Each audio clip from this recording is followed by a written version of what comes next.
of that. I will speak English, yes, is that okay? Um, is the translation working? It's good, yes? Okay, cool. How many of you guys are like filmmakers or want to do film or, oh, one and a half, two, three, four, five, 10, okay, a couple, okay, good. Okay, I will improvise. I don't really have anything prepared.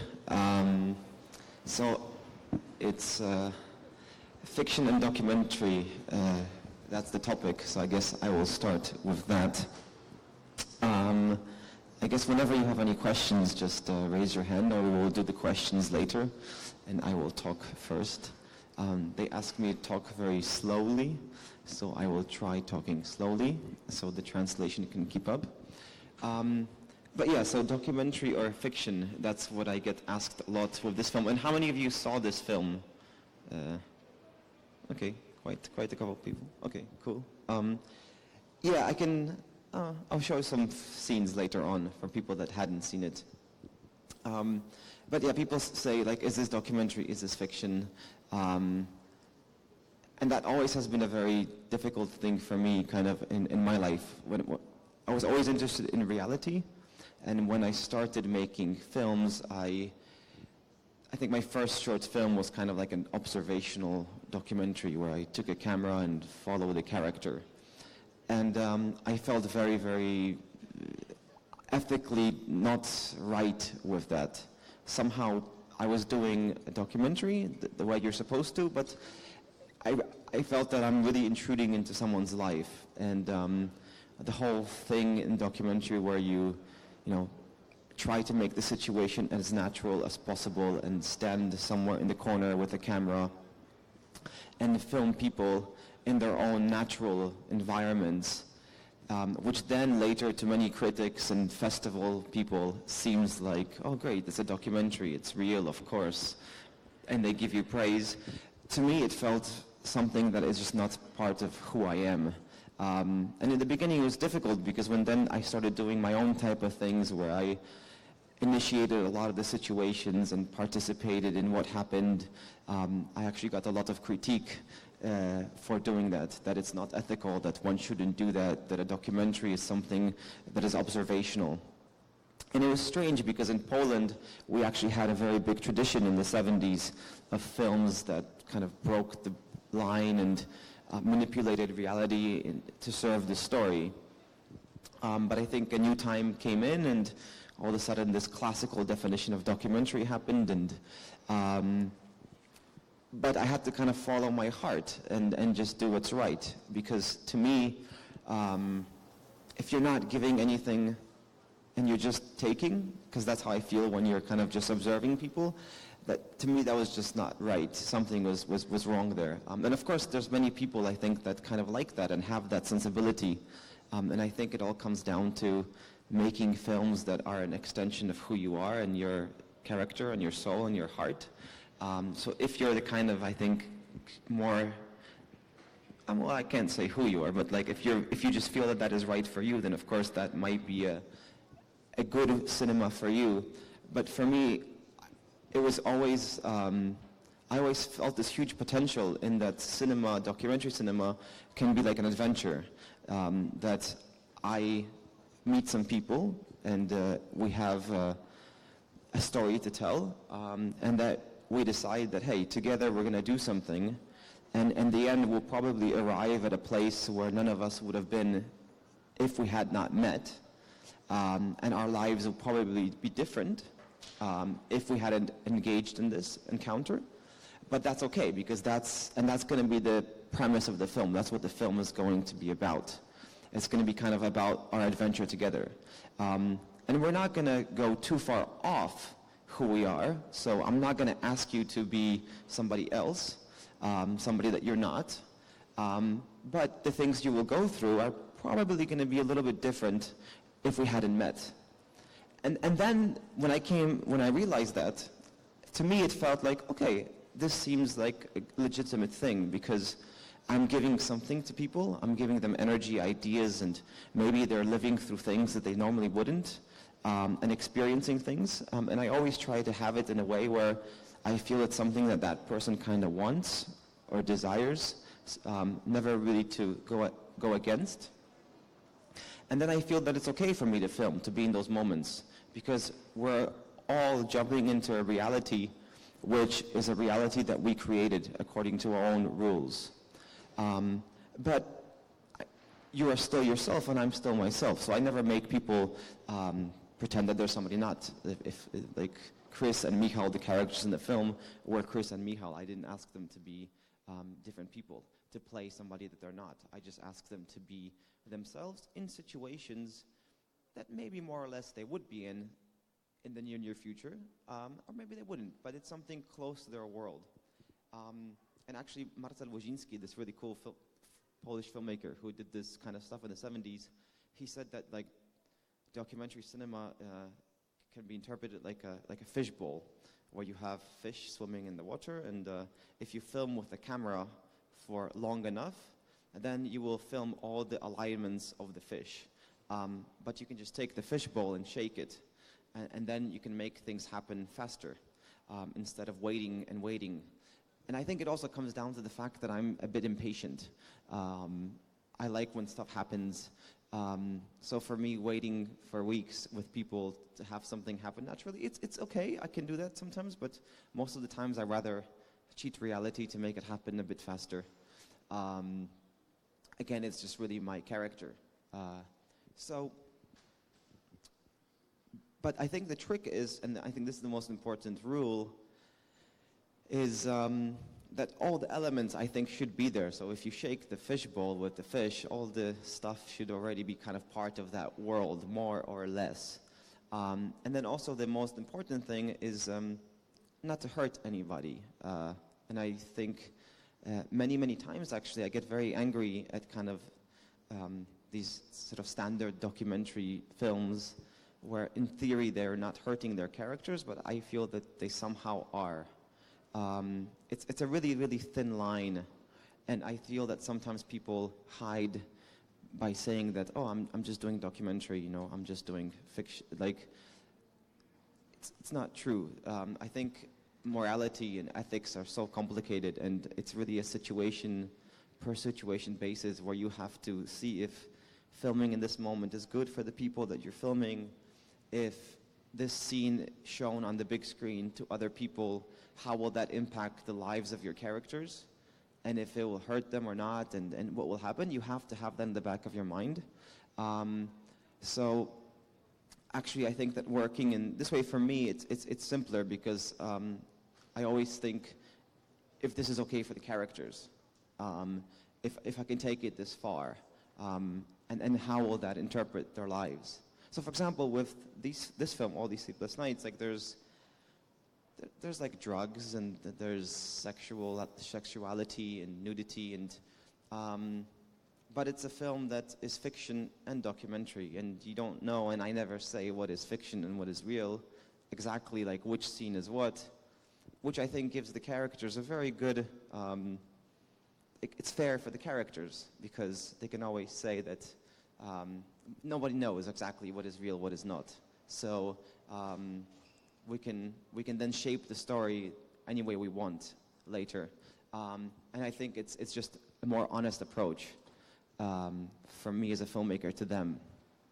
So that's why I would never call this film like a straight documentary, not only because it formally isn't, but also from the fact that I think it gives a nice safety net to all the people involved. That the people that opened up and showed us their life, it's only me and them that knows what was real, and everybody else has that feeling of, maybe it was fake, maybe it wasn't. So it's kind of protecting, I think, for the characters. And I think so for me, it's always kind of been like an organic way of working and trying to listen to the story and to the people. So like the form of this film, being also on the border of fiction and documentary, is the fact that I wanted to make a film about what it feels to be young in Warsaw at this specific time. And what it feels is something that appeals to the heart. It's not something that you can tell.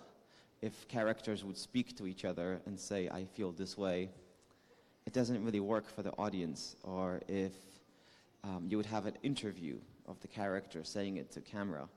I think the only way to feel for the audience is to be as the audience with the characters and to be living through the moments with the characters. I'm not sure if you got it here, but like the movie is like 5.1 sound, and sound is very precise, and if you're sitting in the middle, it's kind of made to make you feel like you really are at these parties with these people. And also the camera is very close. It's like wide angle lenses. The camera resonates and kind of dances with the characters. And all those decisions were made to make you feel like you're kind of with them, that you're in that room, in that space, in order for you to kind of feel, if you're in that moment, if you're young, to maybe resonate with it, and if you're a bit older and past that time, maybe to have memories of how your time like this was, or if you hate the characters, to just hate them really viscerally and feel like you're not there with them at all and not caring for them. Because of course films aren't made to be liked by everybody. If they're true, I think that's the only thing that they should be. So for me, it's always trying to listen to what I feel is the right thing, and then what I feel that what is right for the story. So all the kind of aesthetic choices in the film were made as soon as I came up with that line, I want to feel like what it is to be young, then all the choices stemmed from that. So for example, the camera also has this kind of like fiction feel to it. And many people after the screening said, oh, this is like a fiction film, but you have to remember this documentary. And it's because I think in cinema, to appeal to the emotions, you have to kind of utilize the non-verbal communication. So like all the tools that cinema has to offer, like camera movement, like lighting, like sound, and precise camera movement, like cameras that flow and start from something and move to somebody and then move somewhere. So it's mostly a style associated with fiction filmmaking, because in fiction filmmaking you have way more control, you can have Steadicam, and you can set everything up. But actually in today's world, with kind of light cameras, you can achieve a similar look and more documentary parameters. Of course, you're limited to the time when you shoot and to the lighting. So for example, many times we only had like 1 hour of shooting a day because we wanted to shoot in magic hour, and it's only about 45 minutes. But that was our kind of choice, that we shot only for an hour a day, instead of bringing in like very big lights and making it all fake so that we can shoot longer. But also that really helps the characters really be in it, be in the moment, because we're not staging anything artificially. So if it's a morning, it's a morning. If it's a party late at night, it's late at night. If people are falling asleep, they actually really are falling asleep. So just by throwing away all the stuff that fiction films do, by making people act in not their natural states, we already are establishing a very big level of reality. The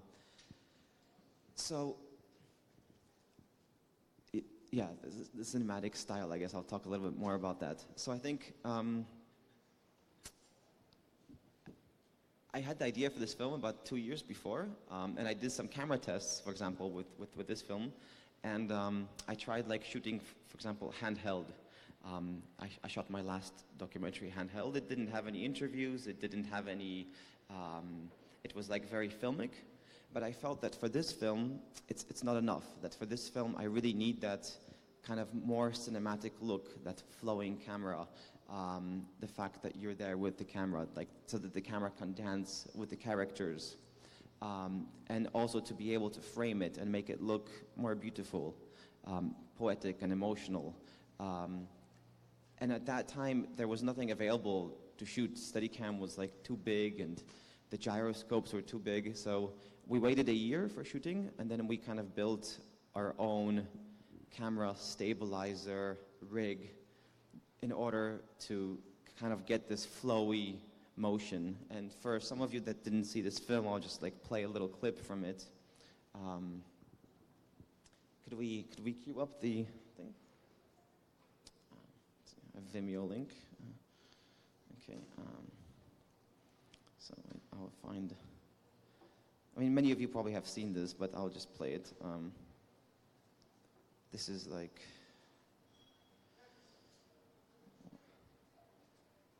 Sorry, this is difficult to cue. Oh, we can have nice music playing in the background. Perfect.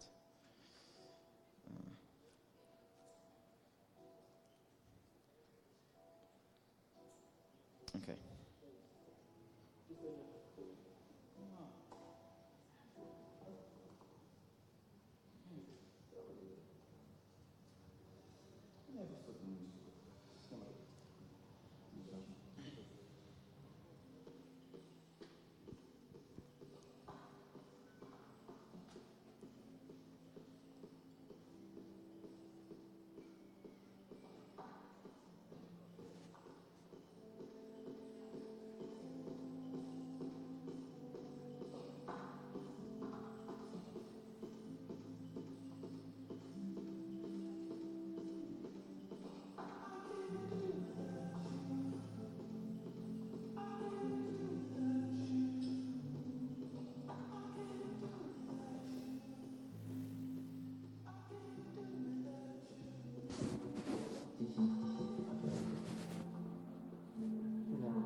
I'll play this last shot.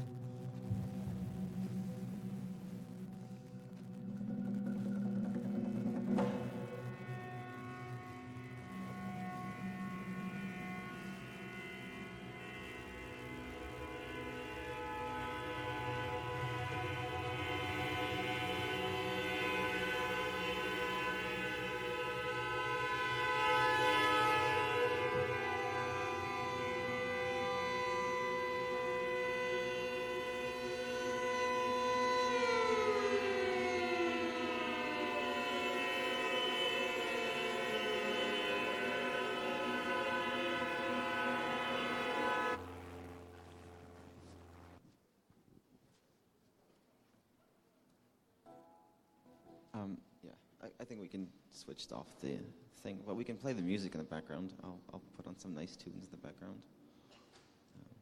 It'll be nice.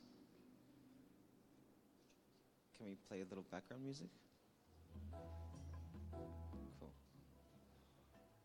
Okay, it's my film playlist.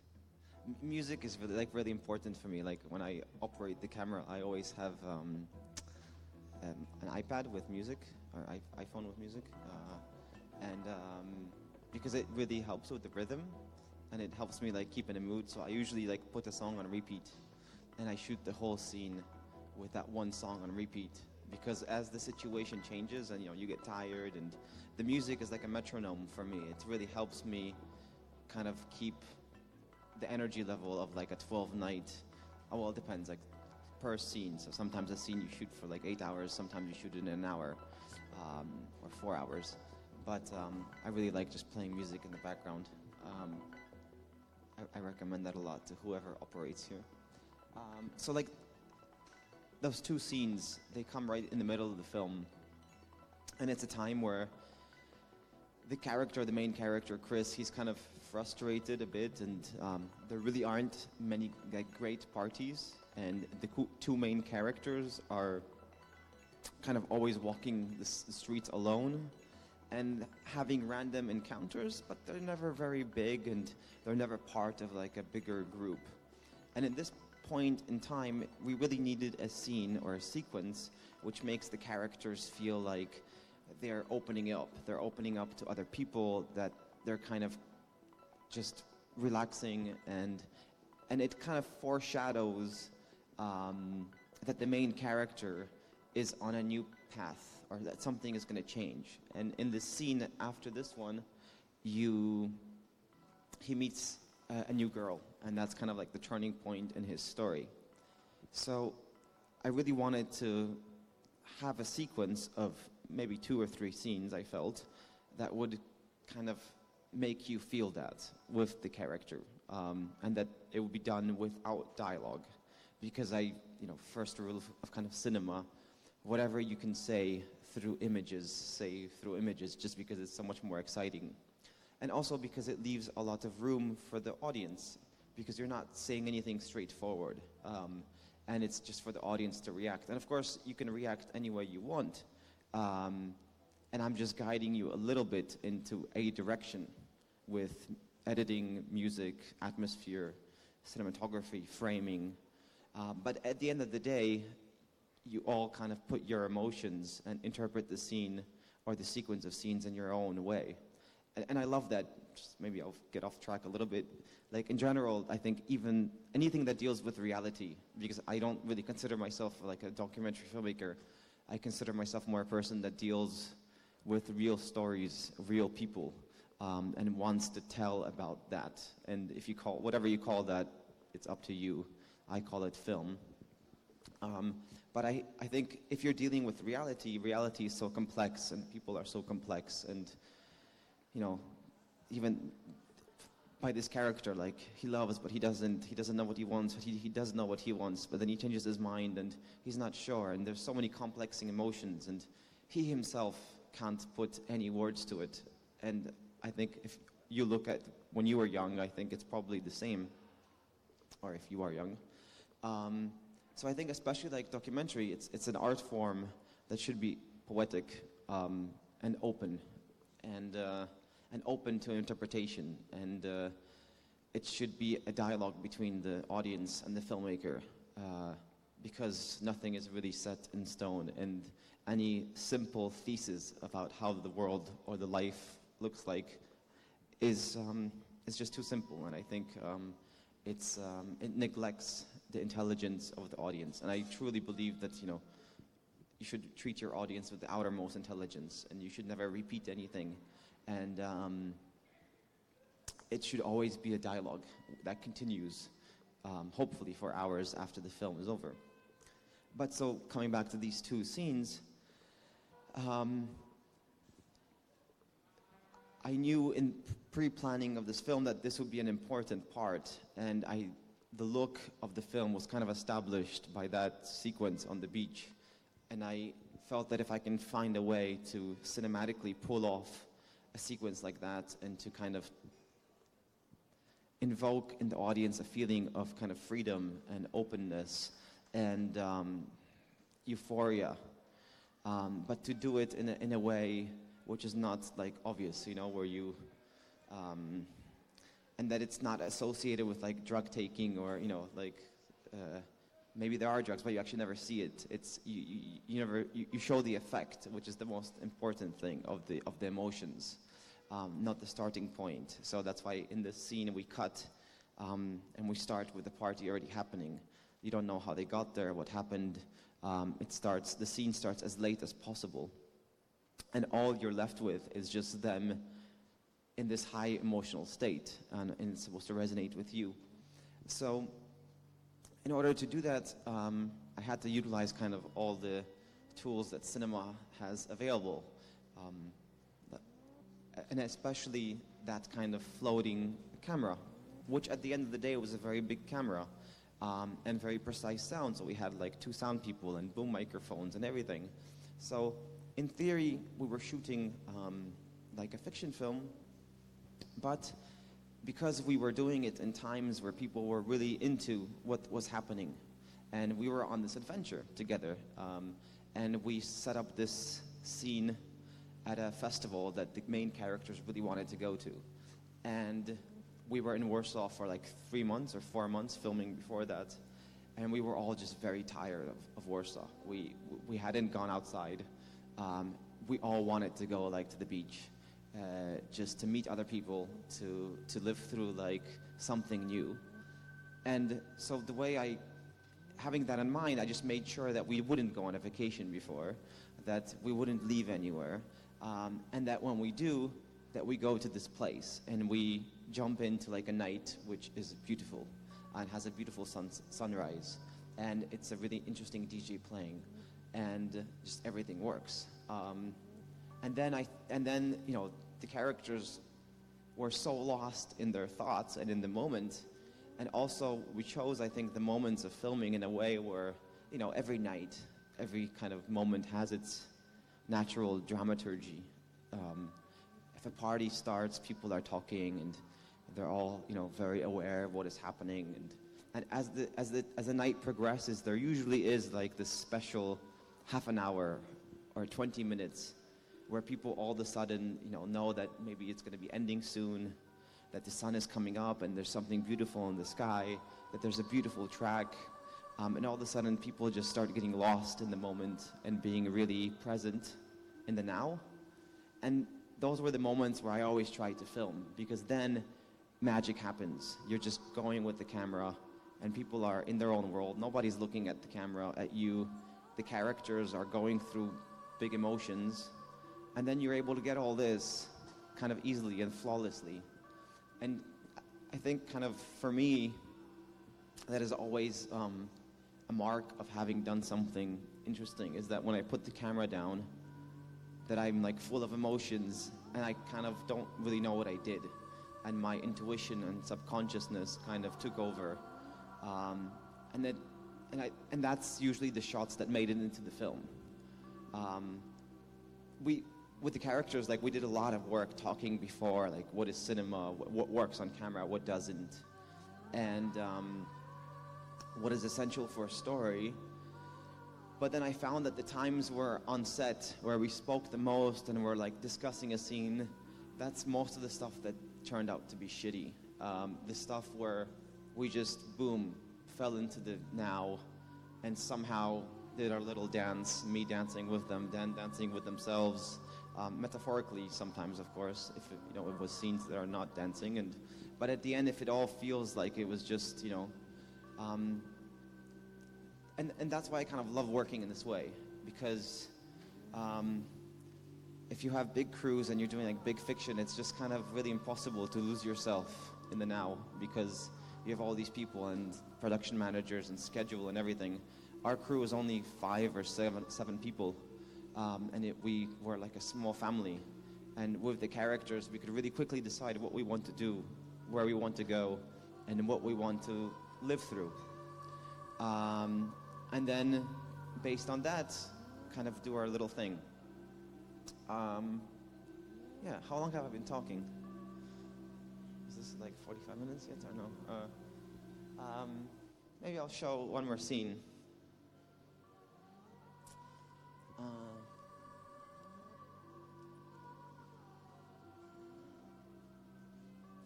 Let me see.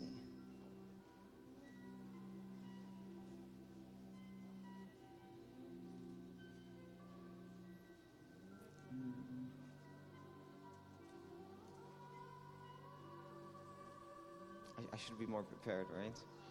That's the other thing. See, I love to improvise. I had no clue what I was going to be talking about. But okay, let me see.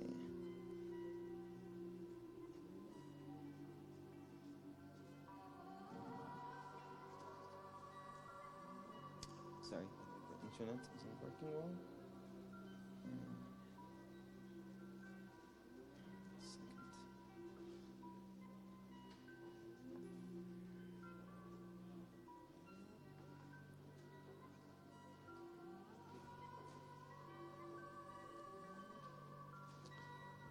Okay, I'll talk over the sequence.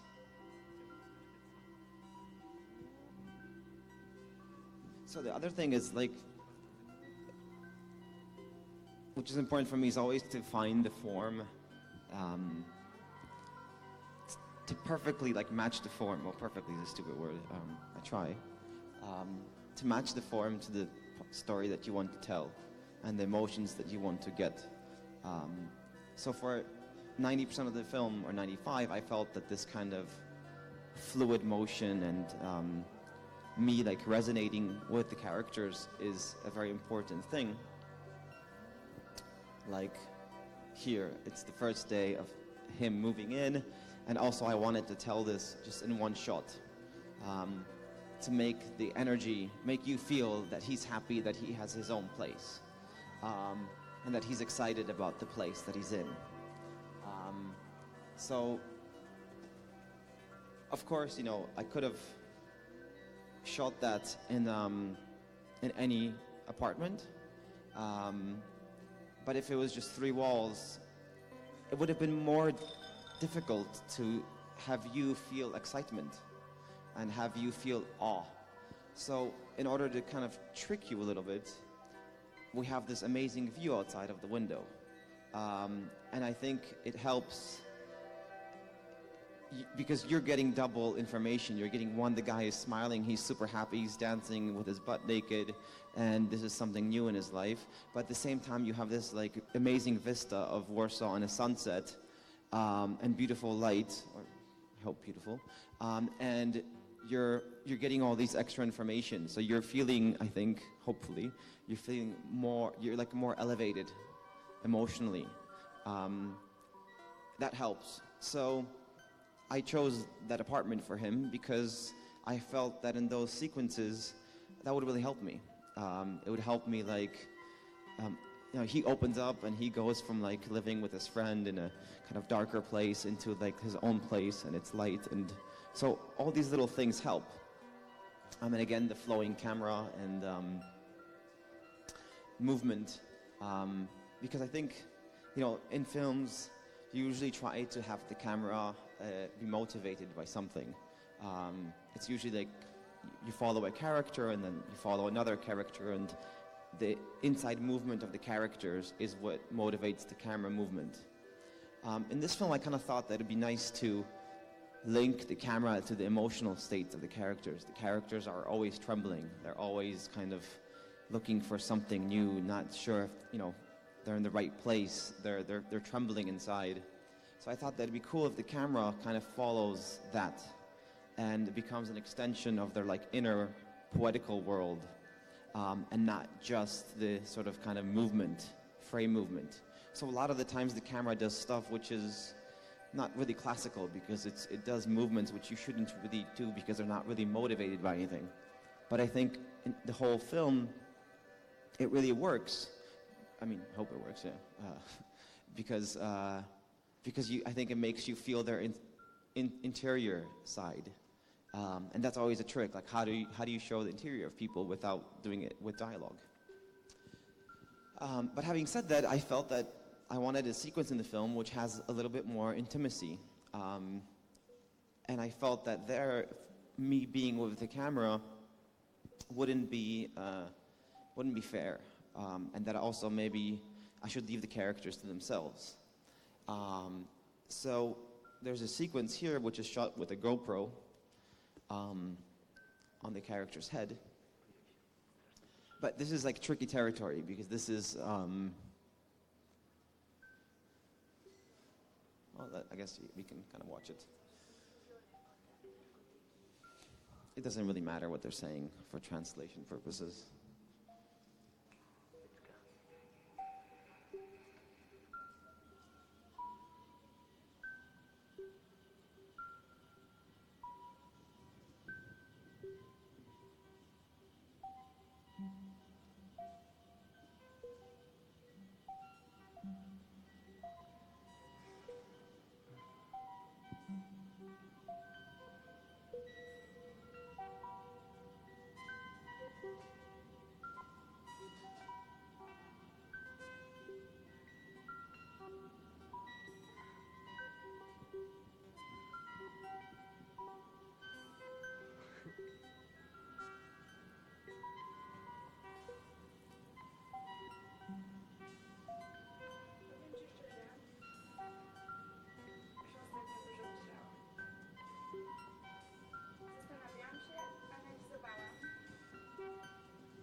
this is like a remembrance sequence in the film for those of you who haven't seen it.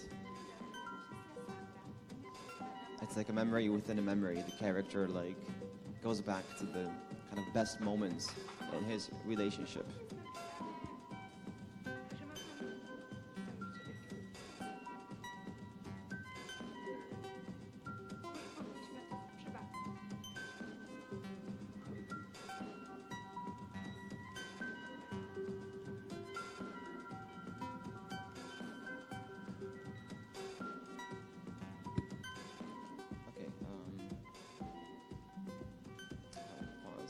So in going back to the beginning of always being more like ethics and morality and never hurting people, which is super important. For example, for this sequence, I was thinking like how to do this so that the characters feel comfortable and then they feel good. So what I decided is that the best thing would be that I'm not there, that I just teach the main character how to use kind of a GoPro that he can put on his head and film. And then to kind of, they knew how to use Premiere. And then I asked them to just choose out of the whatever week or 2 weeks that they were filming all this, to choose 20 minutes and give me 20 minutes, only 20 minutes that I could use, that they're comfortable with me using out of their kind of personal life. And that was and I got this basically. Oh, sorry, this is still playing. I'll pause this. Yeah.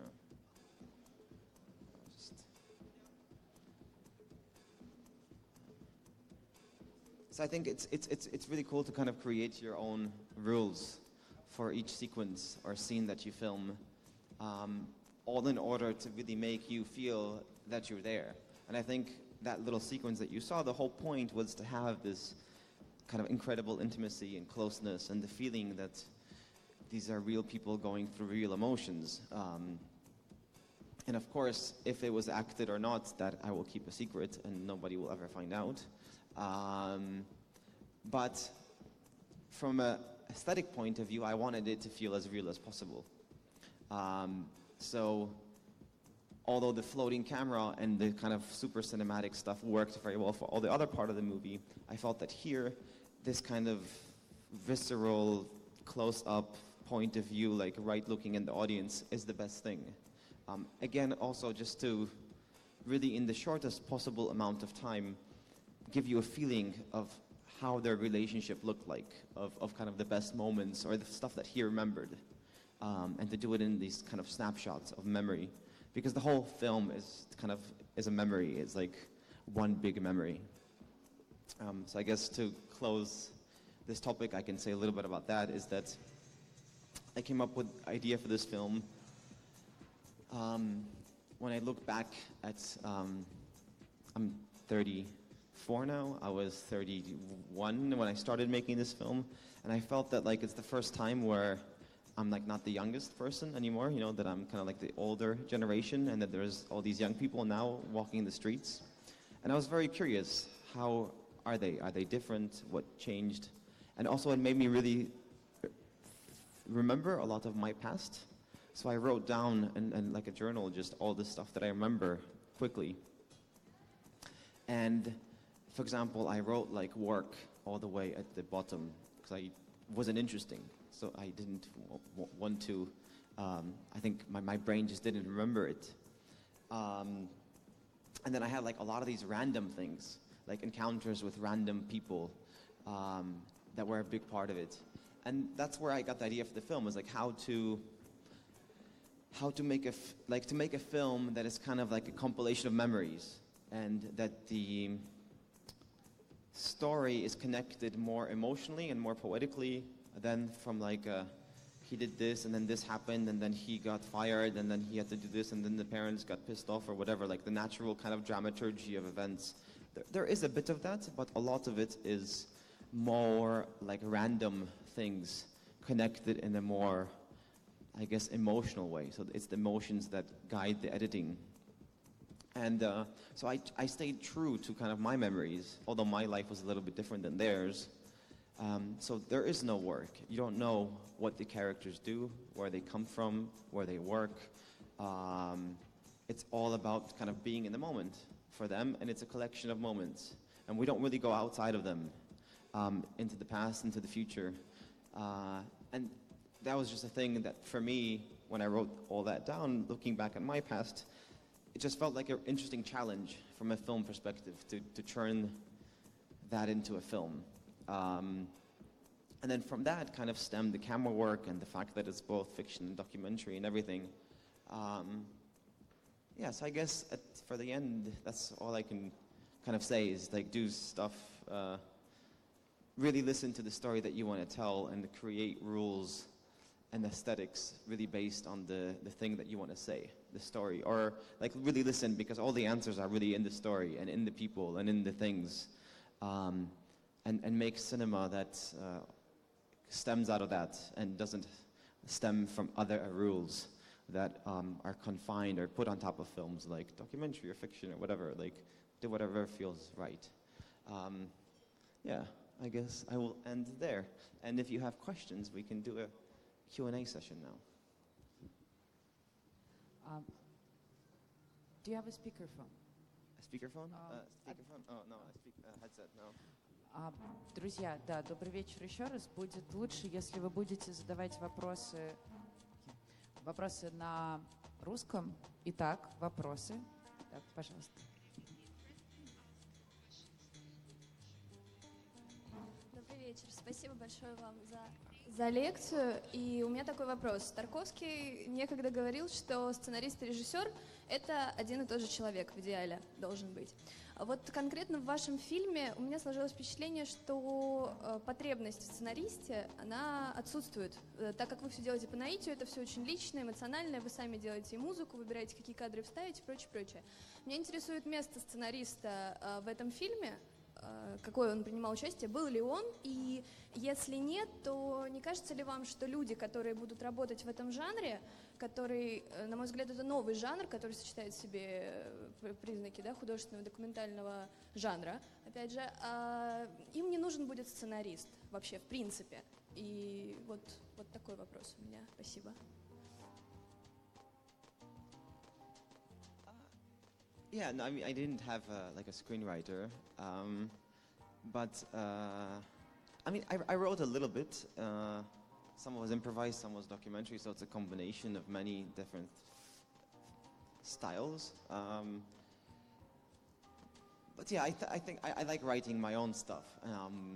Maybe in the future I will find something that really resonates and it's written by somebody else. But right now I like to tell kind of my own stories and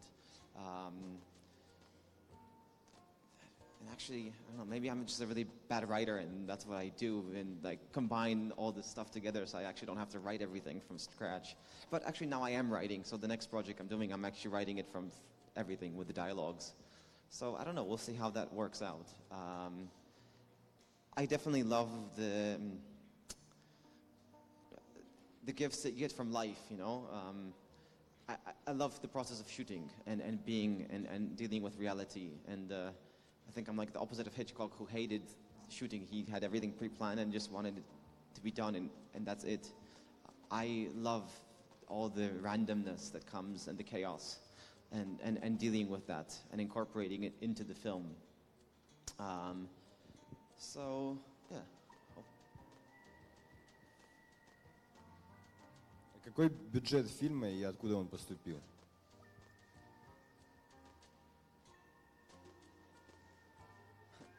It was too little. It was not much. It was maybe like 400,000 euro, which, yeah, it's not a lot of money. And it came from a lot of different institutions: the Polish Film Institute, Sundance Film Fund, co-producers. I think there's like 15 institutions that gave money to the film. Еще вопросы? А я хотел спросить конкретно по фильму. Мне не очень было все-таки понятно, вот Ева, она действительно бывшая девушка Михала в реальной жизни? И ее расставание с главным героем, это постановочное кино, или они реально расстались в реальном времени, и вы это сняли. Потому что если нет, то мне кажется, что вот этот вот метод скрещивания документального и художественного кино, он очень ограничен, и, по-моему, единственный фильм, который можно снять таким способом, это вот этот вот фильм. Где не будет конкретного сюжета и не будет конкретной истории, просто потому что таким методом можно только нанизать воспоминания, да, и вот выстроить эту цепочку воспоминаний всех этих бессонных ночей. Поэтому мне интересно было, есть ли все-таки в фильме полностью постановочные моменты?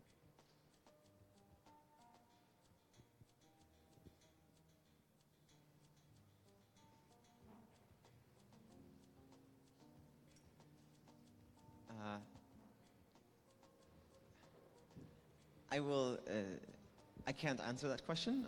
I mean, I can't tell you what's real or not. But you can shape it a lot.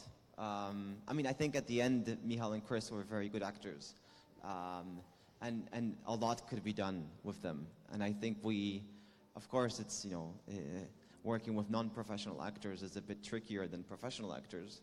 But with professional actors, you can't do some things too because it's difficult. So you gain and you lose with both.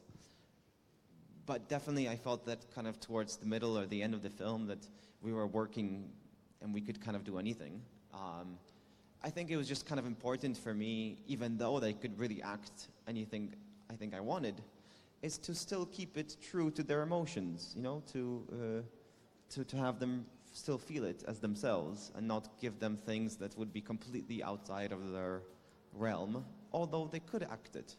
And a lot of this stuff is kind of invented, but I won't say what.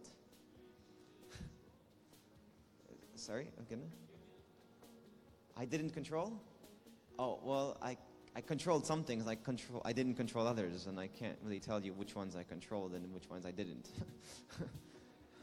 But yes, some are controlled, some are not.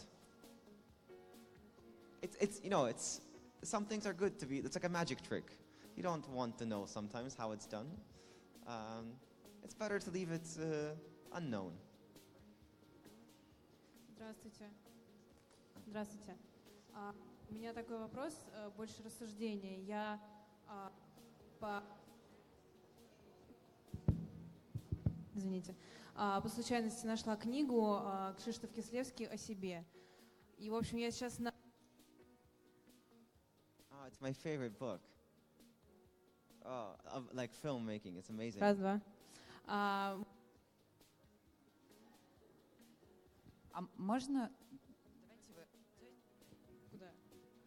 В общем, я сейчас на том моменте, когда узнала, что, оказывается, Кислевский он занимался документалистикой, и, в общем, он ушел оттуда, потому что понял в какой-то момент, с помощью определенного случая, что он вмешивается в чужую жизнь, и этим самым он не делает основную задачу документалистики, то есть он мешает реальности тем, что он вторгается в нее и пытается ее же показать. Вот. И я хотела бы спросить у вас, был ли такой момент при съемках, может быть, других картин, не только этой, потому что это, к сожалению, не видела, момент, что вы считаете, что это неправда, и то, что вы это пытаетесь снять, еще больше мешает реальности? Вот что-то такое. То есть не было ли у вас такого ощущения, как у Кислевского, что вот вы врете? Вот, можно так сказать. И второй вопрос, извините, короткий. Где вы учились и как думаете, сильно ли вам это помогло?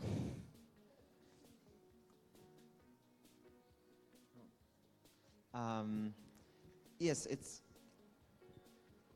that story of Kishlovsky is actually it's very true to me because when I did my first little short film, it was like an observational documentary, and I didn't feel right doing it. I don't think I was hurting anybody like he was in that case, but it didn't feel right for me to be there and just take and not give anything. So that's why I think, but on the other hand, I think I love reality too much to give it up all the way. So I kind of had to find a way for me to be able to do both. So I think that's where this kind of cinema came from for me, is that I can give a lot to the people, and I can direct them a bit, and I can make them do things, but at the same time also cheat it a little bit, so built on what is real, but then also what they're getting from the whole experience, I think, equals out what I'm taking from them, I hope. And just for me personally, but it's just only my opinion, for me it works. And also the people I try to do this with also have to have, of course, certain qualities where they also need that, or where that cooperation really works. And we're like really, really good friends, and we work together. And we just did like we've been working ever since. So I think in this case it works. And then where did I go to school? I didn't really go anywhere. I studied like in shitty schools, and I don't think I got much from them. I did like philosophy and photography, and but actually I was very lucky. Like 7 or 8 years ago, I started working with this editor who worked with Kieślowski, and she edited this film and she edited my other stuff. And just by being her kind of assistant, I think that was my biggest film school. Just, you know, she's like 76 now, and she's amazing. She's got like the biggest brains of like film structure and editing. And editing, I think, really taught me like screenwriting and everything. It's just like how to tell story with images. So I would say I owe everything to her. She's kind of a person I learned a lot from.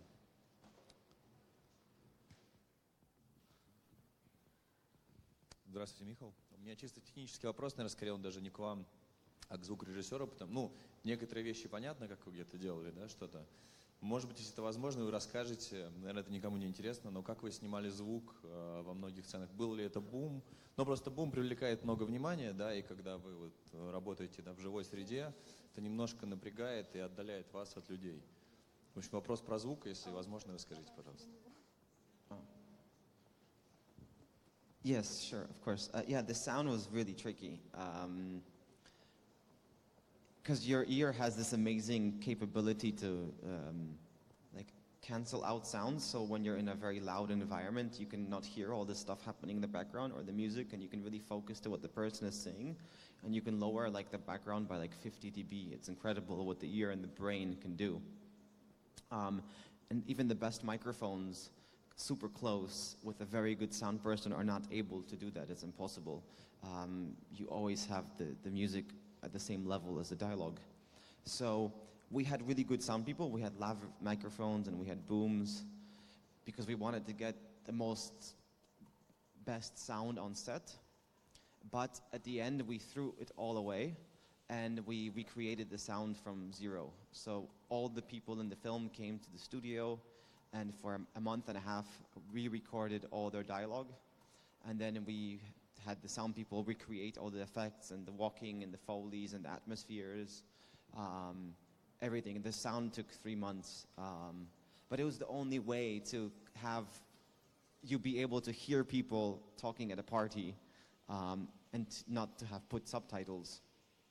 And also, because we're editing things that take place over many minutes, when you edit, the song playing in the background skips. And you don't want that. You want shot, shot, shot, shot, but the music to be playing as one track. And it's impossible. You would have to have a very simple techno beat, very monotonous on loop, and very quiet in order to do that in real life. So in order to also edit the scenes any way we wanted, we needed to get rid of the sound anyway. So everything is created from scratch.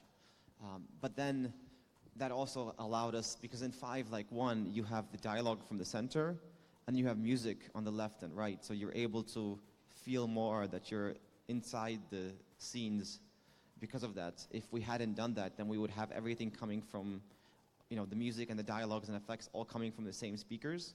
And then it gets cacophonous in like a good cinema. So yes, it was tedious, but then, you know, we could really shape all the sound and make it feel more subjective and objective and play with the perspective, and also have the music, like the DJ sets playing in the background, they were very precisely matched. So it feels like it's a DJ playing and he's just changing tracks, but we're doing all the fades. And we're fading the music to help with the emotions of the scene, but you don't feel it. I think it's a nicer way than like doing soundtrack work, where it's obvious that music comes in and it makes you feel something. Whereas here, the music comes in and it's made to feel like it's playing naturally in the background, or that somebody is just playing it somewhere. So yes. There is a question over there. Слышно? Я вчера очень внимательно смотрел фильм, потому что сразу почувствовал, что то, что я сейчас снимаю, документальную историю, она чем-то похожа на то, что уже сделано, и то, что я сейчас смотрю. И история у меня в том, что тоже два героя, и это как бы документальная история, но я сразу с ними договорился, что мы снимаем клип, и я, и они что-то придумывают. И вот у меня вопрос по поводу вашего фильма. Было ли такое, что они что-то придумали, или у них что-то было в их памяти, что повлияло на ваш фильм, или это было только ваши идеи, то, что вы придумывали? Вот такая коммуникация, просто вы сказали, что это некий трип, ну, в смысле, путешествие, которое вы вместе прошли. Вот интересно, как это было.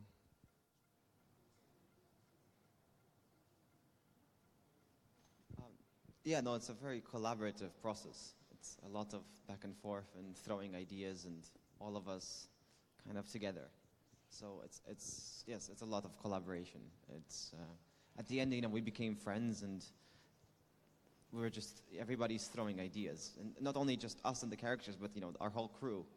The sound person was kind of like my assistant director, and she was always looking out on things, and so we were all just kind of in creative mode, thinking of what would be best for now, or for the story, or for us. So a lot of back and forth, and way too many ideas, and not enough time to film all them. So yeah. Does that answer the question? Друзья, давайте еще два вопроса, и мы закончим. Да. Can you hear me? Yeah. First of all, thank you for А the давайте film. на русском, да, чтобы все понимали, Мне пожалуйста. по-русски просто сложнее на самом деле. Окей. Because it makes me feel like really homesick in a nice way. Okay, cool. Yeah, and today as I rewatched the fragments that you showed us today, I was struck with association with another film, Oslo, August 21st by Joachim Trier. It's like, and I wanted to ask if you were, have you watched it ever? And if you was like inspired in some way, because it also tells a story of a guy who is a recovering drug addict in Norway, and it's his first and maybe the only day off, and the camera follows him in the city, and my Norwegian friends say that it shows Oslo in very nice ways, as I think you do the same thing with Warsaw. So I haven't seen it. Okay. No, I want to see it though. And I do recommend it. Oh, thank you. Yeah, I heard about it. It's really nice. I have to have more free time to watch movies. There's also a lot of space for thoughts there. So Oh. yeah. I'll Thank definitely you. watch it. Друзья, ну что, последний вопрос. Кто? Мне показалось? Да? Ну что, тогда мы закончим. Спасибо большое, Михаил. Да, всем спасибо. Алена уже ушла, но, насколько я помню, вы можете посмотреть расписание Битфильма. Фильм будут показывать еще в рамках фестиваля. Расписание, собственно, у ребят в программе и программка, которые были у нас здесь сегодня. Спасибо всем большое, хорошего вечера.